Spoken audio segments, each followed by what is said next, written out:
जय हिंद साथियों, इस वक्त मैं अरमान साबरी राजधानी दिल्ली से पहुंचे हैं। आपकी स्क्रीन पर जिस तरह से हमने दोपहर से लेकर के शाम हुई अब, और आपको मैंने खबर दिखाई थी, यहाँ नगर पंचायत के यहाँ चुनाव है, यानी उत्तराखंड पिरान कलियर में पहुंचे हैं। और नगर पंचायत के यहाँ चुनाव लगभग 23 जनवरी को बोर्डिंग होने हैं, और लगभग 23 जनवरी से पहले पहले अब आज ही यानी कि 21 जनवरी को आचार संहिता तकरीबन 5 बजे जो लगनी थी वो लग चुकी है। और अब कार्यालय पर पहुंचे हैं। कार्यालय कोई और नहीं, आम आदमी पार्टी, जो दिल्ली में बहुत तेजी से रफ्तार में बढ़ती हुई चल रही है। दिल्ली में आम आदमी पार्टी आपने जरूर सुनी होगी, जिसको अरविंद केजरीवाल ने शुरू किया था। 10 साल हो चुके हैं। अब उनकी जगह पर पूर्व मुख्यमंत्री अरविंद केजरीवाल की जगह पर आतिशी मैडम बैठ चुकी हैं, पूर्व यानी मुख्यमंत्री की जगह पर। कहने का मकसद ये है, हम इस वक्त में उत्तराखंड कलियर में पहुंचे हैं, और कलियर में भी ज्यादा वक्त न लेते हुए गुलफाम साबरी साहब, आपका बहुत बहुत स्वागत है हिंदुस्तान हमेशा न्यूज के चैनल पर। आपका और आपके चैनल का बहुत बहुत स्वागत है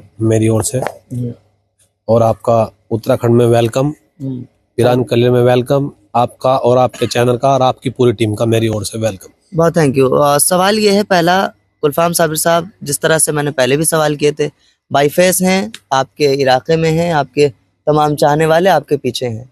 ये तो वक्त बताएगा कितने चाहने वाले होंगे जब आप जीत कर आएंगे। बहरहाल, पहले तो सब जगह भीड़ होती है। सवाल यह है कि 2018 में नगर पालिका के आपने चुनाव लड़े, और जोरों शोर से लड़े, टक्कर पे लड़े, और जीत कर भी आए। पार्टी भी यही था, चेहरा भी यही था, आप जीते। और उस वक्त की आपकी तमाम कोशिशें, नियतें और ज़रूरतें तमाम अलग अलग जाहिर सी तौर पर हुई होंगी, और आपने अपनी ज़रूरत के एतबार से काम किए होंगे। सोशल मीडिया के ज़रिए से आपके कलियर वाले मुझसे जुड़े हुए हैं, जो मैं आपकी फोटेज और कवरेज देखता आया हूँ। कहीं आप किसी मैयत को निलवाते हुए, कहीं कब्रिस्तान में, कहीं कपड़े जिस पे नहीं है वो पहनाते हुए। ये तारीफ का विषय नहीं है, जो सच्चाई हमारे सामने आई है वो हमने देखा। आखिर इन सब का मामला क्या 2018 से शुरू हुआ था, या 2025 में बंद होने वाला है, या आगे भी चलेगा? आखिर 2018 से आपकी जिंदगी की शुरुआत आम आदमी पार्टी से कैसे हुई? आप सोशल मीडिया पे एक्टिव रहते हैं। आपने जो मेरे सवाल किया है, 2018 से पहले आप देख सकते, 2008 से जब से मैं फील्ड में आया हूँ और मैं स्टूडेंट लाइफ में था, तब से मैं कलियर क्षेत्र में मेरा आना जाना रहा है। क्योंकि हमारे जो 4 गांव हैं उनमें से एक गांव मेरा भी है। ये कार्य मैं पहले से ही करता हूँ, क्योंकि जो हमारा मिजाज है, हम साबिर पाक के आस्थाने में जन्म लिया है और साबिर पाक के आस्थाने में रहते हैं, तो हमारा कुछ फ़कीरी मिजाज है, और ये कार्य हम पहले से ही करते हैं। और मेरी टीम भी मेरे साथ हमेशा लगी रहती है। ये कार्य हमारे लिए कोई नया नहीं है, किसी को नहलाना ऐसा है जैसे तीर्थ स्थल है, तो यहाँ पे ऐसे बहुत सारे कार्य होते हैं। क्योंकि जो वक्फ बोर्ड है हमारे यहाँ, बहुत लचीला वक्फ बोर्ड है। वक्फ बोर्ड के कर्मचारी या ऐसे कोई अधिकारी इस काम को अंजाम नहीं दे पाते, माइनस ही दे पाते हैं। ये कार्य हम लगभग 2007-8 से इसको अंजाम देते हैं। इसके अलावा भी हमारे बहुत कार्य हैं, इसमें तारीफ की कोई बात नहीं। ये कार्य जो करते हैं हम अल्लाह की रजा के लिए करते हैं। और आम आदमी पार्टी में क्या आपको ऐसा दिखा जो इस पार्टी में आपने अपनी जिंदगी को ज्वाइन किया? मैं राजनीति में नया आया, और पूरी राजनीति सोशल मीडिया पर देखता था। कभी ऐसा नहीं था कि मुझे राजनीति में कोई भी मेरा इंटरेस्ट नहीं था। लेकिन एक मोड़, जिसे बोलते हैं कि लाइफ में एक ऐसा मोड़ आया कि मुझे कहा लोगों ने, आपको हमारी न्यू नगर पंचायत। कैसा मोड़ आया लाइफ में? जो मैं नौकरी करता था पहले, और नौकरी मैंने उस टाइम छोड़ दी। फिर नगर पंचायत के चुनाव का बिगुल बजा यहाँ पर, तो कुछ टाइम ऐसा रहा नगर पंचायत में कि चुनाव की डेट डिसाइड नहीं हो पा रही थी। तो लोगों ने कहा कि आपको चुनाव लड़ना चाहिए, आप हैं पढ़े लिखे हैं। मैंने मना किया, लेकिन कुछ लोगों ने कहा नहीं, आपको चुनाव लड़ना चाहिए। फिर मैंने अपने लोगों से वादे किए बैठ के, मैंने कहा आपको मेरा साथ नहीं छोड़ना, अगर मुझे आपको चुनाव लड़ाना है। तो फिर उन्होंने मुझे चुनाव लड़ाया, और अपने वादों पे वो खरा उतरे, और जनता ने मुझे इतना प्यार दे के बोर्ड में भेजा, और जनता के वादों पे मैं खरा उतरा हूँ। और इंशाल्लाह आने वाले टाइम में भी। ये कब हुआ जब आप जीते, प्यार दिया, आए? ये कब हुआ ये बताइए ना पहले। जनता का प्यार मेरे से पहले से ही है, लेकिन उन्होंने मुझे राजनीति में जैसे वो लाए, वो ही लाए मुझे राजनीति में उस सारे कार्य। क्योंकि जो प्रत्याशी होता है ना, प्रत्याशी के कोई कार्य नहीं होते, सारे कार्य जितने भी लोग करते हैं, पीछे वाले लोग करते हैं, जो वार्ड के लोग होते हैं, जो प्यार देते हैं, जो मेहनत करते हैं। क्योंकि चुनाव होता है वो जनता के ऊपर होता है, प्रत्याशी तो चाहे अपने घर बैठ जाएं, प्रत्याशी का तो खाली चेहरा होता है, और जितने लोग उनके साथ जुड़े रहते हैं वही आगाज करते हैं। ठीक है गुलफाम साहब, जवाब नहीं मिला। कब आए, कब प्यार मिला, कब जीते? 18 में, 2018 में। हाँ। 2018 में हम राजनीति में आए। और जीते भी। जीते भी। फिर उसके बाद क्या हुआ? फिर उसके बाद हमारे जितने कार्य थे हमने सब कार्य किए, और अब भी हम जब 2025 का चुनाव आया, अब भी हम अपने जनता के बीच में हम 6 साल से बने रहे। उसके बाद भी हमने, जब हम दोबारा चुनाव लड़ने के लिए, हमने सबसे अनुमति ली, अपने लोगों से सबसे घर घर जाके पूछा। हमारा मन था, जो हमारी टीम थी, हमने पूछा अगर हमारे लोग, हमारे क्षेत्र से लोग अगर हमें 5% भी मना करेंगे, न करेंगे, तो हम चुनाव नहीं लड़ेंगे। अगर हमारे से कोई बेटर करने वाला हो तो बहुत अच्छी बात है। जो हमारे सामने कैंडिडेट आए हैं वो हवाई कैंडिडेट हैं, वो साथ के साथ जिस टाइम पर्चा भरने जाते हैं लोग उसी टाइम निकल के आए हैं, और वो चुनाव लड़ने के लिए मैदान में उतरे हैं। वो फैसला जनता करेगी, ये फैसला जनता के हाथ में है, अल्लाह निगहबान है। ये क्षेत्र में जो आपके एरिया आ रहे हैं, आपको क्या लगता है ऐसी क्या काम है जो अब तक चूक हो गए, नहीं हो पाए, एमएलए द्वारा, पार्षद द्वारा या सभासद द्वारा? अब वो क्या गुलफाम साबरी वो काम करेंगे? नीलाना, धुलाना, कपड़े पहनाना, कब्रिस्तान की ओर तक मदद पहुंचाना, भूखों को खाने खिलाना, वो आपकी खिदमत है। उससे हटकर राजनीति में कौन सा ऐसा काम होने वाला होगा? अगर आप जीत कर चुन कर आएंगे, वो काम सबसे पहले आप करेंगे जो जनता आपको पसंद करेगी, और जनता की ख्वाहिश भी वही है। सबसे बड़े मुद्दे हमारी नगर पंचायत में शिक्षा को लेकर है, और इंशाल्लाह मैंने शिक्षा पर पूरा ध्यान दिया है, क्योंकि मैं खुद भी शिक्षित हूँ। मेरे छोटे बहन भाई हैं, मेरे माँ बाप शिक्षित नहीं हैं इतने, लेकिन उन्होंने मुझे फिर भी अपने प्रयासों से और मेरे बहन भाइयों को अपने प्रयासों से बहुत अच्छी तरह शिक्षित किया है। और मैं सोचता हूँ कि समाज में जो मेरी शिक्षा है ये लोगों के काम आ जाए, मेरे लोगों के काम आ जाए। मैं शिक्षा पे बहुत ज़्यादा ध्यान देता हूँ। मैं आने वाले टाइम में एक बात और बता देना चाहता हूँ आपको, स्वास्थ्य कार्ड जो दिया है वो सरकार ने दिया है जी। अब मेरा जो मन है, अगर जनता मौका देती है तो एक एम्बुलेंस की सुविधा, और जो हमारे यहाँ सड़कों की सुविधा थी वो हम अपने क्षेत्र में, अपने वार्ड में ज़्यादातर पूर्ण कर चुके हैं। हम एक एम्बुलेंस की सुविधा, और हमारे यहाँ जो शिक्षा के, एम्बुलेंस की सुविधा पूरी बताइए ना। एम्बुलेंस की सुविधा हम देने वाले हैं। कैसे, किस तरह से देने? अपने स्तर से देने वाले हैं। अच्छा। सरकारी स्तर से, अपने स्तर से देने वाले थे। कभी किसी पेशेंट को जरूरत पड़े तो वो कभी भी आकर हमें फोन कर सकता है, और हम उसको टाइम टू टाइम उसको। ये जीतने के बाद या हारने के बाद? दोनों काम, कुछ भी हो। अच्छा, जीते या हारे? कुछ भी हो, देनी ही देनी है, देते भी हैं, पहले से देते हैं। अच्छा, ये हमारा मन है। Very good. और शिक्षा का दायरा जो हमने पहले से है, राजनीति से पहले ही हमने शिक्षा पे इतना ध्यान दिया है, क्योंकि शिक्षा बहुत अनमोल है। जब बच्चा पढ़ के बड़ा होता है और शिक्षा का ज्ञान प्राप्त कर लेता है तो वो अपना हक मिले या न मिले उसको पता लग जाता है कि हक जा रहा कहाँ है, और वो लेने की हिम्मत रखता है। शिक्षा एक ऐसा हथियार है, कलम एक ऐसा हथियार है, वो हर जगह चलता है। चलिए, बहुत अच्छा मैसेज दिया है। आखिरी सवाल वही करूंगा जो दिल्ली वाले आपसे सुनना चाहते हैं, क्योंकि आपके कलियर वालों के अलावा ना आपको दिल्ली वाले भी आपको ये देखना और सुनना चाहते हैं कि आखिरकार अब तक तो, और उत्तर प्रदेश में भी आपको लोग देख रहे हैं कि अभी तक दिल्ली में ही सुना था, पंजाब में सुना था कि दिल्ली सरकार, केजरीवाल, आरतीशी, मनीष सिसोदिया, ये तमाम नाम सुने थे दिल्ली और पंजाब में। आखिरकार उत्तराखंड में पिरान कलियर जैसी जगह पर दिल्ली सरकार, झाड़ू सरकार, आपके हाथ में हमें झाड़ू भी नजर आई एक वीडियो में, आप झाड़ू लहरा रहे हैं तमाम।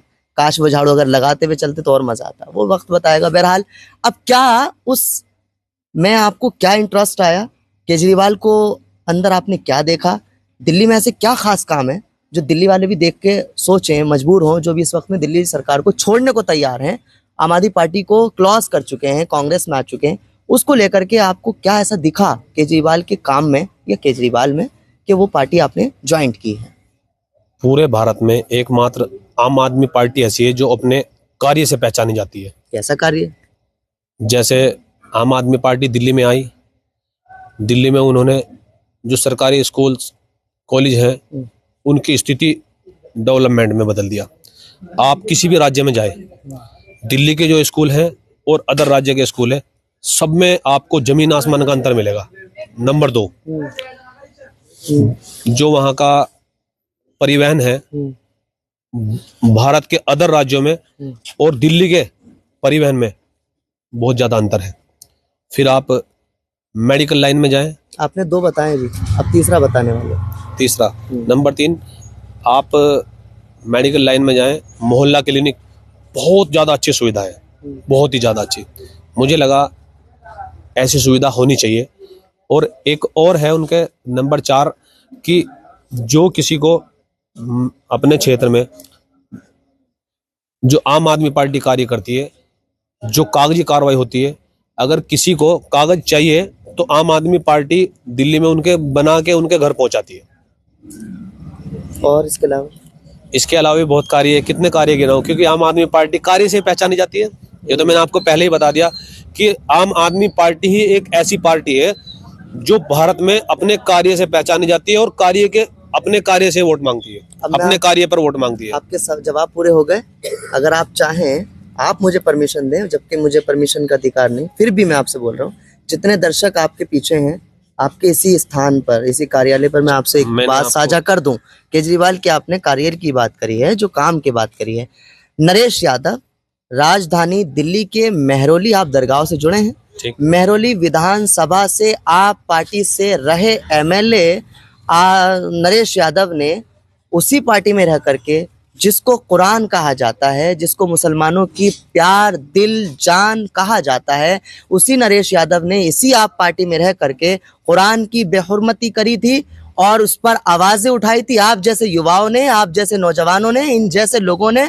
लेकिन जब आवाज उठी, पुतले जले केजरीवाल के और आम आदमी पार्टी के, तो उस वक्त में, तब पुरानी बात नहीं बता रहा हूँ, उस वक्त की बात बता रहा हूँ जब आपसे लाइव टेलीकास्ट मैंने दिल्ली से बैठकर किया था, उससे 2 दिन पहले की बात है ये।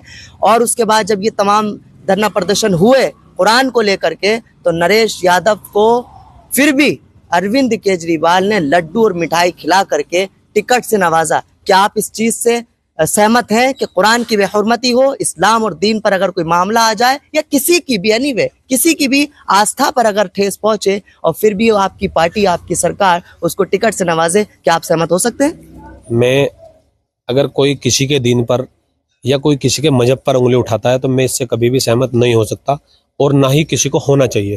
क्योंकि जितने भी धर्म हैं, सब धर्मों की इज्जत, हमारे धर्म में बताया है कि सब धर्मों की इज्जत करनी है। और वो जो उन्होंने किया है, जो केजरीवाल जी ने उनको एक्सेप्ट किया है, वो उनका अपना विवेक है, हम उसमें कैसे इंटरफेयर कर सकते हैं? लेकिन आप उस पार्टी में भी अपना है ना, उस पार्टी के विषय बन चुके हैं, आप उस पार्टी के एक निशान बन चुके हैं। मैं उस पार्टी में ऑलरेडी, ये जो घटना घटी है ये हुआ है, उससे मैं पहले से ही इस पार्टी में हूँ। भी पहले अरविंद केजरीवाल ने वो पार्टी बना दी है। मैंने बताया कि मैं मान रहा हूँ, जब पार्टी बनी तभी तो मैं पार्टी में आया। अगर कर रहे हैं उसको, नरेश यादव को, आप नहीं, नरेश, अगर कोई किसी भी क्षेत्र में, किसी भी वर्ग में अगर कोई ऐसी घटनाएं घटती है तो हम बिल्कुल भी समर्थन नहीं करते। नहीं घटी, घटना करी गई है, कुछ भी है, हम उसको समर्थन नहीं करते। लेकिन आपकी जानकारी के लिए ये भी बता दूं, सुप्रीम कोर्ट ने 2 साल की सजा, 11,000 का जुर्माना उसको करके उसको मामला रफा दफा किया। लेकिन जब पुतलेबाजी और जो धरना प्रदर्शन हुआ, तो नरेश यादव ने इस चीज को मना कर दिया कि मैं ये पार्टी एमएलए से अब इस विधानसभा से नहीं लड़ूंगा। समझ गए आप? तमाम उसने जो है रिमूव कर दिया। बहरहाल ये बात की बात है। मैं तो आपसे इतना जानना चाहता कि आप ऐसे लोगों का समर्थन करते हैं? कुरान की बेहुरमती करने वालों का साथ आप देते हैं? नहीं देते हैं, बिल्कुल। जाते जाते अपने इलाके वालों से, दिल्ली वालों से, और जो आपके क्षेत्र में, वार्ड में जो आ रहे हैं, उन लोगों से क्या कहना चाहेंगे? मैं उन लोगों से कहना चाहता हूँ, आपके चैनल के माध्यम से सभी से ये संदेश देना चाहता हूँ, मैंने अपने क्षेत्र में जितने काम किए हैं वो लोगों के सबके सामने हैं। थोड़ा जज्बा चाहिए, और थोड़ा जज्बा चाहिए। मैं बता देना चाहता हूँ कि अपने जो वार्ड की जनता है, इस प्यारी जनता से मैं कहना चाहता हूँ, जिस तरीके से इन्होंने मुझे 2018 में प्यार देकर बोर्ड में भेजा, अगर ये मुझे प्यार देकर, और मुझे इंशाल्लाह उम्मीद है पूरी, अपना प्यार बरकरार रखकर मेरी साथ हैं और ये मुझे अपना प्यार देते हैं, तो इंशाल्लाह जितना काम किया है उससे भी ज़्यादा रात दिन इनके साथ कंधे से कंधा मिलाकर चलता रहूँगा। और इंशाल्लाह इनकी सेवा करता रहूंगा। काम किए हैं तो आप मुझे वोट दीजिए। अगर कैंडिडेट मेरे से अलावा, मेरे से अच्छा, मेरे से पढ़ा लिखा, मेरे से होनहार अगर आपको मिलता है तो आप मुझे वोट नहीं कीजिएगा। बहुत बड़ा दावा कर रहे हैं आप उन्हें वोट कीजिएगा। अगर मेरे से अच्छा कोई आता है, मेरे से ज्यादा कोई काम करता है, मेरे से ज्यादा आपके लिए खड़ा है और आपके क्षेत्र में आपकी लड़ाई लड़ने के लिए, आपके बच्चों के लिए, आपकी शिक्षा के लिए, आपके बच्चों की शिक्षा के लिए और जितना सहयोग कर सकता है, अगर कोई मेरे से ज्यादा सहयोग, अगर 1% भी मेरे ज्यादा सहयोग करता है, अल्लाह का शुक्र है मैं पढ़ा लिखा हूं, मैं खुद ही छोड़कर चला जाऊंगा। मगर मुझे लगता है कि भाई मुझे मेरे से ज्यादा कोई अच्छा आ गया तो मैं खुद छोड़ कर चला जाऊंगा। अन्यथा पब्लिक, अगर कोई अच्छा आता है तो पब्लिक उसे वोट करती है और ये करना भी चाहिए। चलिए, बहुत शुक्रिया, आपने इतना वक्त हमें दिया। बिल्कुल, जिस तरह से गुलफाम साबरी ने एक बहुत बड़ा मैसेज दिया और जो इन्होंने कहा कि जो कुरान हो या मंदिर मस्जिद हो, इनका साफ लफ्जों में कहा तो नहीं, लेकिन नजरिया वही था। मैं ऐसे लोगों का समर्थन नहीं करता हूं, भला करे भी क्यों, क्योंकि देश के नागरिक का काम ये नहीं है कि किसी के आस्था पर ठेस पहुंचाए। बहरहाल जो होगा वही, मैंने आपसे कहा ना, वही होगा जो मंजूर खुदा होगा और ये तो वक्त बताएगा कि कैमरे के सामने कौन आएगा। आप लोग हमारे साथ इस खास खबर के साथ जुड़े पिरान कलियर शरीफ के क्षेत्र से, इसके लिए बहुत शुक्रिया। Thank you very much.